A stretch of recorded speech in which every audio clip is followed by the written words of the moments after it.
afternoon. Thank you to the committee. My name is Mary Barden, and I'm the Executive Director of the National Education Association, Rhode Island. I'm here today to ask you to support House Bill 5436. Pat has already talked about how my brothers and sisters in the labor movement feel about workplace safety, and this is a workplace safety issue for educators, and it is also a safety issue for our students. You know, I was listening to the testimony earlier, and I think it was said that you were going to hear some emotional testimony. You will. It is emotional when a child dies. It is emotional when a student dies. It is emotional when a teacher dies. And it is a tragedy and beyond emotional when we have mass school shootings in our schools. I'm a 20-plus year classroom educator. I started teaching before Columbine in 1999, and there have been over 400 school shootings since Columbine, with 4 just this year, and we're not even at the end of March. The weapon of choice in these school shootings is an assault-style weapon meant to kill as many people as possible in a short amount of time.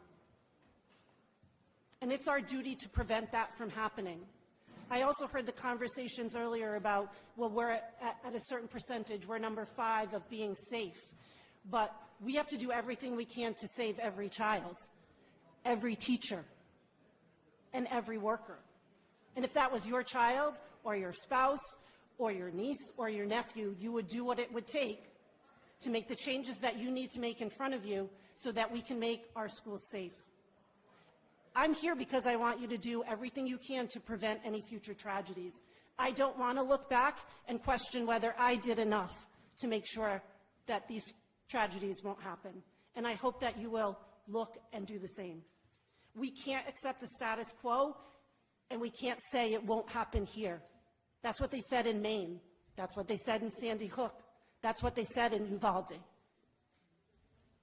We're exhausted educators watching the news to see our colleagues and our colleagues' students explain how assault weapons have torn through bodies, how they've had to stand in front of students in classrooms.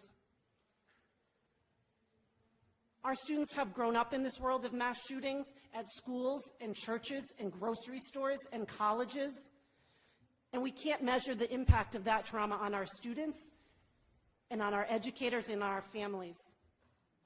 We not only have to prepare for mass shootings, but when these events happen, we have to talk about them in classrooms. I taught 8th grade social studies. Children come to school traumatized and want to discuss, why is this happening? Why do I see students who look like me across the country in these situations? And we have to explain why we've failed again to protect students. Educators should not be forced to act as shields against assault weapons and make impossible choices about how to protect students. Unless you've experienced, it's hard to convey what that trauma actually is. By enacting House Bill 5436, you can take steps to prevent gun violence in schools. This legislation would ban the use of the preferred weapon of choice that the shooters used in Sandy Hook, in Parkland, in Uvalde, in Nashville, and I could go on. Schools, campuses, and our communities should be safe, welcoming places for students to learn and grow, and safe spaces for teachers and education support professionals to work. If we can save even one child's life, one educator's life, one worker's life, and my brothers and sisters in the union, then we need to do that.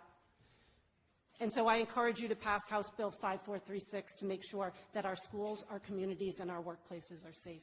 Thank you. Thank you.